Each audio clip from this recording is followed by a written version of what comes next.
And to know that somebody purposefully did that to her. Somebody looked in that beautiful face and purposefully did that to her.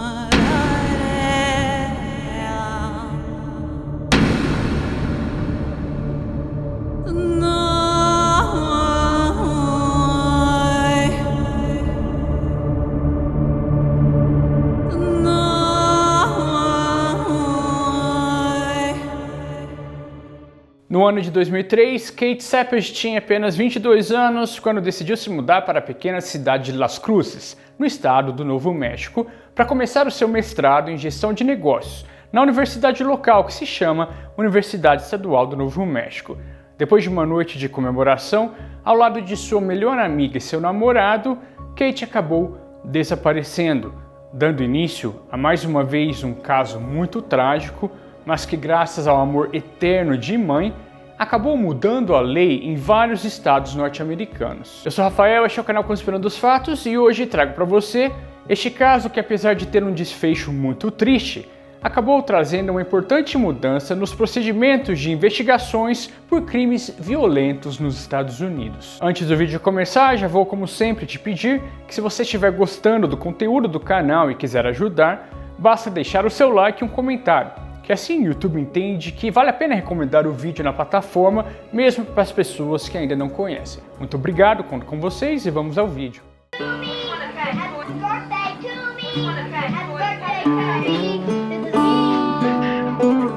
Katie. She was quite something. She was just a ball of fire from day one. Say hi. Hi. Thanks.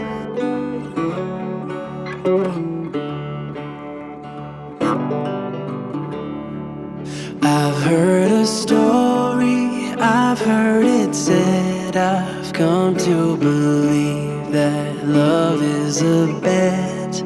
Sometimes you win and sometimes you lose, and sometimes it calls you right in the move. Come to my table, come to my bed, go easy my hunger, easy my... Kate Ceppes era a mais velha filha de David e Jayane Ceppes, que também eram pais de Caroline e AJ Ceppes. A família Ceppes tinha acabado de construir a casa de seus sonhos em Carlsbad, uma pequena cidade de menos de 50 mil habitantes que fica no estado do Novo México. Kate se formou em administração e acabou se mudando para a cidade de Las Cruces para cursar seu mestrado em gestão de negócios. Las Cruces fica a mais ou menos 3 horas da cidade natal de Kate. Joey Bischoff, o namorado de Kate, também vivia em Las Cruces, mas estava de mudança para a cidade de Gallup, também no Novo México, porque ele queria ajudar seus pais no negócio da família. Ele e Kate decidiram continuar o relacionamento mesmo à distância, porque eles se davam muito bem e estavam mesmo planejando se casar num futuro próximo. Kate estava morando em uma casa junto com Tracy Waters, uma de suas melhores amigas e também colega de classe. Na noite do dia 31 de agosto de 2003, um domingo, véspera de feriado nos Estados Unidos, Kate, Tracy e Joey saíram para celebrar o início do mestrado delas. Eles passaram por vários bares e boates e depois se dirigiram para uma casa de uma amiga para continuar a festa. Tracy acabou adormecendo em um dos dormitórios da casa, quando no começo da manhã ela foi acordada por Joey, o namorado de Kate, que parecia estar muito nervoso, perguntando onde estava Kate. Joey primeiramente disse que acabou caindo no sono e quando acordou, Kate não estava mais lá. Depois de ser pressionado por Tracy, ele admitiu que teve uma discussão com Katie, mas não explicou o paradeiro dela. Quando Tracy pegou o celular para ligar para Kate, Joey disse que não adiantava, porque o celular e a bolsa de Kate ainda estavam lá na casa. O carro de Kate também ainda estava estacionado na garagem dessa casa. Tracy, então, decidiu voltar para a casa onde ela dividia com Kate, na esperança de encontrá-la por lá. Ela pensava que, por estar alcoolizada, Kate tinha deixado o carro na casa onde ela estava e foi andando até a casa onde ela morava. Mas infelizmente não havia nenhum sinal que Kate tinha voltado para casa naquela noite. Foi então que Tracy ficou muito preocupada e começou a ligar para todas as amigas para saber se alguém tinha visto Kate. Ela também ligou para hospitais e delegacias, na esperança de que Katie teria passado mal por causa da bebida e acabou sendo internada ou de repente foi presa por estar alcoolizada na rua no meio da noite. Mas infelizmente ela não encontrou Katie em nenhum desses locais. Foi então que Tracy resolveu avisar os pais de Katie sobre o paradeiro da filha deles. Então, eles autorizaram Tracy a reportar imediatamente o desaparecimento de Katie. Enquanto isso, Joey, o namorado de Katie, estava dirigindo pela cidade à procura dela. Ele demonstrava estar muito abalado e nervoso com a situação. Tracy, então, ligou para a polícia de Las Cruces, que se dirigiu imediatamente para conversar com ela. Ela até achou isso um pouco estranho, a rapidez que eles chegaram na casa. Eles também pediram uma foto de Katie e foram embora. Depois de uma hora, os policiais voltaram para conversar com Tracy e disseram que precisavam da ajuda dela para identificar uma pessoa. Tracy se encheu de esperança, pensando que eles tinham encontrado Katie, mas eles levaram Tracy para um hospital. E quando ela percebeu, eles estavam entrando no necrotério deste hospital. Foi quando os policiais trouxeram um corpo coberto com lençol.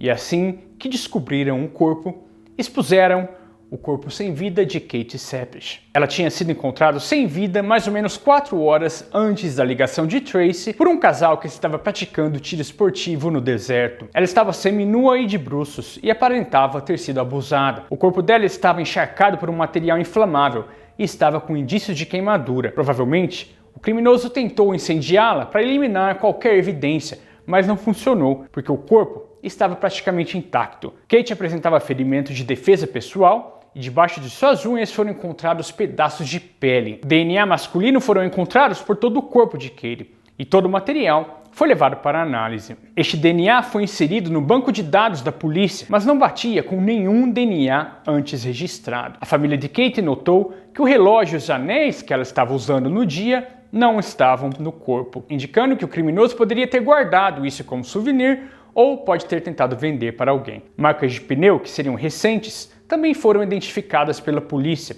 e aparentemente seriam de uma caminhonete. A polícia acreditava que o assassino tirou a vida de Katie em outra localização e a abandonou no deserto. O crime chocou e revoltou toda a comunidade de Las Cruces e a polícia estava sendo muito pressionada para resolver este crime o mais rápido possível. Quando eles investigaram a casa onde Katie morava, eles encontraram os sapatos que ela estaria usando naquela noite, perto de uma das janelas. Eles também encontraram marcas no chão que demonstravam sinais de luta, provavelmente porque Katie tentou se defender, mas teria sido atacada lá mesmo em frente da sua própria casa e depois sido morta. Alguns investigadores não acreditavam nessa versão porque eles pensavam que os pais de Tracy, que estavam dormindo naquela casa naquela noite, escutariam ela gritar. Mas foi aí que eles descobriram que, devido a um problema nas cordas vocais, Katie não podia gritar. Ela poderia falar normalmente, mas toda vez que gritava, ela perdia a voz. Investigadores então começaram a interrogar as pessoas que estavam na festa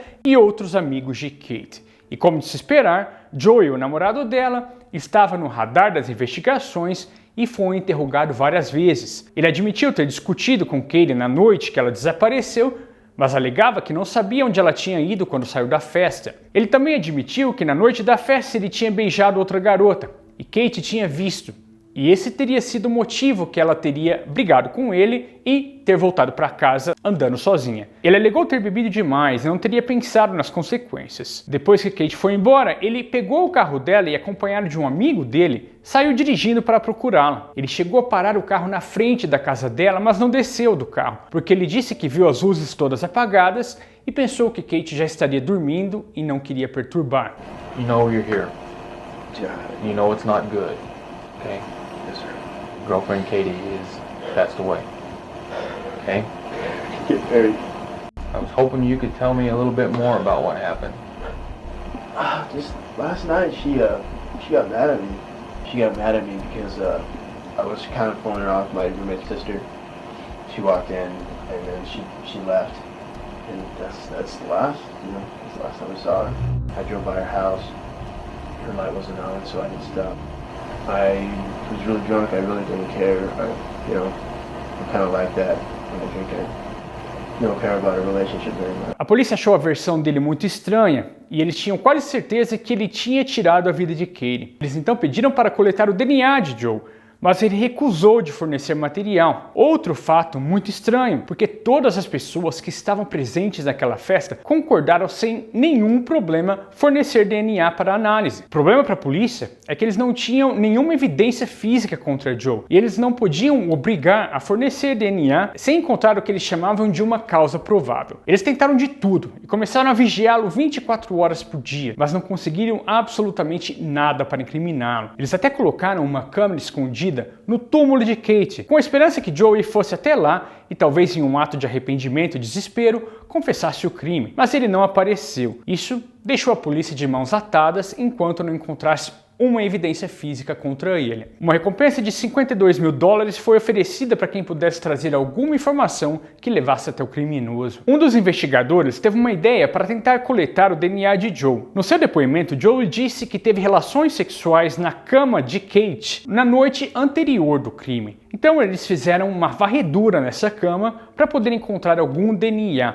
E por incrível que pareça, um DNA masculino foi encontrado na cama. A polícia comparou o DNA da cama com o encontrado no corpo de Kate. E para frustração e surpresa dos investigadores, eles não coincidiam com o DNA de Joey, significando que Joey não era o assassino de Kate. Isso levou a investigação para a estaca zero e aumentou a tensão na comunidade, porque um assassino frio estava solta. Os meses foram se passando e, finalmente, uma pista convincente chegou até a polícia. 11 dias antes de Kate perder a vida, um caso bem parecido com o dela aconteceu na cidade de Green Bay, no estado de Wisconsin, que ficava a quase 2.000 quilômetros de onde Kate perdeu a vida. A vítima foi uma jovem que também tinha brigado com o namorado e saiu andando sozinha pela noite, quando foi abordada por 2 homens que a forçaram a entrar no veículo deles. Ela foi abusada, agredida e abandonada em um local remoto. Depois de abandoná-la, os criminosos atearam fogo nessa garota. Mas a diferença neste caso é que ela conseguiu sobreviver, milagrosamente. E ela conseguiu pedir ajuda em uma casa e os moradores chamaram a polícia. Posteriormente, ela conseguiu descrever os suspeitos e um retrato falado foi criado. Estes suspeitos foram identificados pelo proprietário de uma fazenda, que era o patrão destes homens. O proprietário conseguiu pegar uma garrafa que um dos suspeitos tinha bebido e entregou para a polícia para retirar o DNA. O DNA foi analisado e foi identificado como de Gregório Morales. Mas o problema é que ele não bateu com o DNA encontrado no corpo de Kate, mas sim com o DNA encontrado no corpo dessa garota que sobreviveu. Alguns meses depois, a polícia também conseguiu prender o outro homem que estava na caminhonete com Gregório, que estava foragido da polícia. O DNA dele também coincidiu com o caso de Wisconsin, mas não com o caso de Kate. Voltando assim, a estaca zero e o assassino de Kate estava ainda à solta. A família tentou de tudo e mesmo aumentaram a recompensa para $100 mil, mas nada de informações concretas. Gente, agora o caso vai ficando um pouco complicado, então vou tentar resumir para você. Os DNAs que estavam no banco de dados da polícia americana em 2003 seriam somente de criminosos que já haviam sido condenados à prisão. Isso significa que se uma pessoa tivesse sido presa e acusada de crimes violentos, mesmo já estando presa, ela não poderia fornecer o DNA até ser julgada e condenada. Logicamente, isso era um grande problema nas investigações de crimes violentos. O tempo foi se passando, 3 anos se passaram, na verdade, e a polícia praticamente toda semana atualizava este banco de dados de DNA, tentando encontrar o assassino de Kate. E finalmente, gente, no ano de 2006, um DNA no banco de dados coincidiu com o encontrado no corpo de Kate. O DNA pertencia a um homem chamado Gabriel Ávila, que teria sido preso somente 9 dias depois do assassinato de Kate. Ele estava todo este tempo na prisão, mas a polícia não fazia alguma ideia que ele seria o assassino dela. Ele foi preso porque invadiu a casa de 2 estudantes também em Las Cruces, na mesma cidade onde Kate perdeu a vida. Durante todo este tempo ele estava lá preso aguardando o julgamento, que saiu somente em 2006. E ele foi condenado. E finalmente, com a condenação, a polícia conseguiu coletar o DNA dele na cadeia. Eles então passaram a investigar tudo sobre Gabriel Ávila, porque eles queriam ter todas as evidências que foi ele mesmo que tirou a vida de Kate. Eles interrogaram então sua ex-esposa e conseguiram até mesmo encontrar a caminhonete que ele usou no dia do crime. Ele vendeu a caminhonete, obviamente, mas a ex dele, que lavou a caminhonete antes dele vender, para deixar a caminhonete com uma boa aparência. Quando ela estava limpando a caminhonete, ela encontrou um anel que seria o anel de Kate. Os pneus da caminhonete também tinham sido trocados, mas a polícia conseguiu rastrear e encontrar os pneus originais, que batiam exatamente com as marcas de pneu encontradas no deserto. Os investigadores então interrogaram Ávila, que primeiro negou tudo, mas quando todas as evidências contra ele foram apresentadas, incluindo o DNA e o anel de Kate, ele mudou a história e disse que realmente manteve relações sexuais com Kate, mas foi outra pessoa que tinha matado. Finalmente, depois de algumas horas de interrogatório, ele finalmente confessou ter realmente tirado a vida de Kate. Ele explicou tudo com detalhes.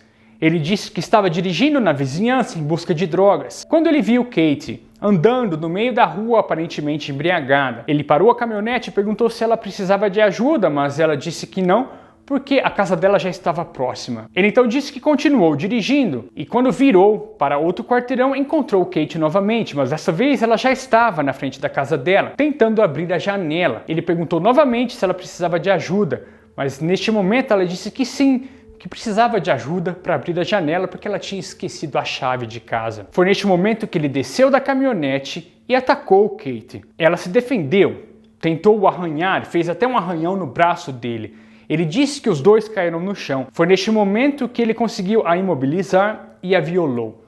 E em seguida, a estrangulou. Quando ele percebeu que ela não estava mais respirando, ele entrou em pânico e a colocou no banco da frente da caminhonete, dirigindo para o deserto. Ele abandonou o corpo dela e pegou um pouco de gasolina que ele tinha em um galão e tentou incendiar Kate, mas não deu certo. Ele não conseguiu explicar os motivos do crime. Ele disse que foi um crime de impulso, de obsessão.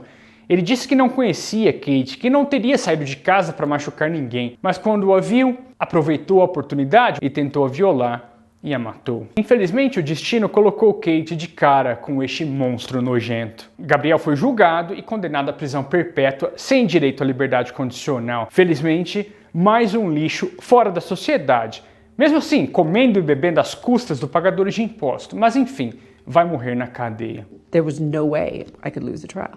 And he knew it. And so he pled straight up, a life sentence, and he will die in prison, where he should. Depois da condenação, a mãe de Kate começou uma verdadeira guerra para mudar a lei em todos os Estados Unidos, pedindo que todos os suspeitos de crime violento tivessem o DNA coletado mesmo antes de serem julgados. Ela teve o apoio da governadora do estado do Novo México, que foi o primeiro estado a colocar em vigor uma lei chamada Kate's Law, que significa a lei de Kate. Outros estados aderiram à nova lei e elas continuam a luta para que todos os estados adotem a mesma lei. No momento, ainda não foi autorizado em todos os estados, mas acredita-se que brevemente a lei Kate passará a ser uma lei nacional. Quando era pequena, Kate teria dito à sua mãe que queria mudar o mundo.